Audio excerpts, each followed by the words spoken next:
Assalamualaikum warahmatullahi wabarakatuh. Di sini kami dari kelompok 7 akan mempresentasikan materi tentang keterampilan mengelola kelas. Sebelumnya, perkenalkanlah anggota kelompok kami. Saya Risandi Sunu Prasetyo, kemudian Dian Noviana, Ristu Wahyu Setiawan, Safira Rizky Aulia, dan Heni Lestari.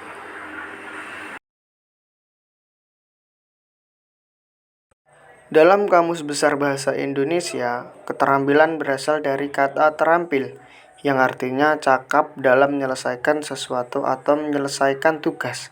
Berarti, keterampilan adalah kecakapan untuk menyelesaikan tugas dengan baik dan cermat. Keterampilan atau skill adalah suatu proses emosional dan intelektual. Menurut Alfonso, keterampilan atau skill dapat diartikan sebagai sekumpulan pengetahuan dan kemampuan yang harus dikuasai. Pengetahuan dan kemampuan tersebut dapat dipelajari, dideskripsikan, dan diverifikasi untuk mencapai hasil tertentu.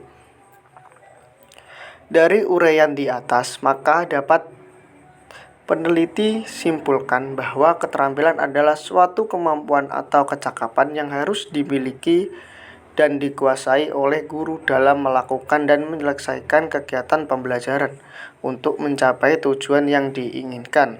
Definisi yang baik untuk mengejar menurut J. Mursell adalah mengorganisasi pelajaran untuk memperoleh hasil yang otentik.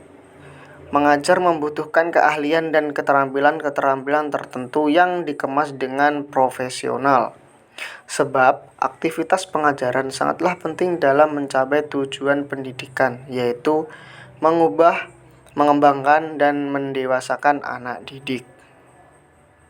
Definisi pengelolaan kelas yang dipetik dari Informasi Pendidikan Nasional bahwa ada 5 definisi pengelolaan kelas sebagai berikut. A. Pengelolaan kelas bersifat otoritatif, yakni seperangkat kegiatan guru untuk menciptakan dan mempertahankan ketertiban suasana kelas disiplin sangat diutamakan. Pengelolaan kelas bersifat primitif, yakni pandangan ini menekankan bahwa tugas guru adalah memaksimalkan perwujudan kebebasan siswa. C. Pengelolaan kelas berdasarkan prinsip-prinsip perubahan tingkah laku, yaitu seperangkat kegiatan guru untuk mengembangkan tingkah laku siswa yang diinginkan dan mengurangi dan meniadakan tingkah laku yang tidak diinginkan. D. Pengelolaan kelas sebagai proses penciptaan iklim sosio-emosional yang positif di dalam kelas. Kegiatan belajar akan berkembang secara maksimal di dalam kelas yang beriklim positif, yaitu suasana hubungan interpersonal yang baik antara guru dan siswa dengan siswa. Untuk terciptanya suasana seperti ini, guru memegang peranan kunci. E. Pengelolaan kelas bertolak dari anggapan bahwa kelas merupakan sistem sosial dengan proses kelompok sebagai intinya. Pengajaran berlangsung dalam kaitannya dengan suatu kelompok. Dengan demikian, kehidupan kelas sebagai kelompok dipandang mempunyai pengaruh yang amat berarti terhadap kegiatan belajar, meskipun belajar dianggap sebagai proses individual. Perbedaan pengelolaan kelas dari pembelajaran. Pembelajaran adalah segala kegiatan yang dilakukan guru untuk memudahkan siswa mencapai tujuan yang telah ditetapkan. Yang termasuk ke dalam pembelajaran diantaranya adalah melakukan diagnosis kebutuhan siswa, merencanakan pelajaran, menyajikan informasi, mengajukan pertanyaan, dan menilai kemampuan belajar siswa. Pengelolaan kelas adalah segala kegiatan guru yang dilakukan untuk menciptakan dan memelihara kondisi kelas yang memungkinkan terjadinya proses pembelajaran yang efektif. Pentingnya pengelolaan kelas dalam proses pembelajaran. Pembelajaran adalah serangkaian kegiatan yang ditunjukkan untuk membantu siswa mencapai tujuan pembelajaran, dan pengelolaan kelas adalah serangkaian kegiatan yang ditunjukkan untuk menciptakan kondisi kelas yang memungkinkan berlangsungnya proses pembelajaran. Seseorang akan dapat belajar dengan baik apabila ia merasa telah diterima oleh teman-temannya di kelas, sehingga ia merasa aman untuk ikut berpartisipasi aktif dalam proses pembelajaran. Oleh karena itu, salah satu tugas guru dalam membantu siswa belajar ialah menciptakan situasi kelas yang hangat, aman, dan sehat. Situasi kelas yang penuh keakraban akan memberi rasa aman dan kebebasan kepada siswa untuk berpartisipasi aktif dalam proses pembelajaran. Dalam situasi belajar yang seperti inilah, tujuan pembelajaran yang telah ditetapkan guru akan dapat dicapai oleh siswa. Yang selanjutnya, wujud kegiatan mengolah kelas. Yang pertama, pengaturan orang atau siswa. Pengaturan siswa merupakan bagian mengatur dan menempatkan siswa dalam kelas sesuai dengan potensi intelektual dan perkembangan emosionalnya. Siswa diberi kesempatan untuk memperoleh posisi dalam belajar sesuai dengan minat dan keinginannya. Yang kedua, pengaturan fasilitas. Pengaturan fasilitas meliputi pengaturan tempat duduk, pengaturan alat-alat pengajaran, penataan keindahan dan kebersihan ruang, serta ventilasi dan pengaturan cahaya.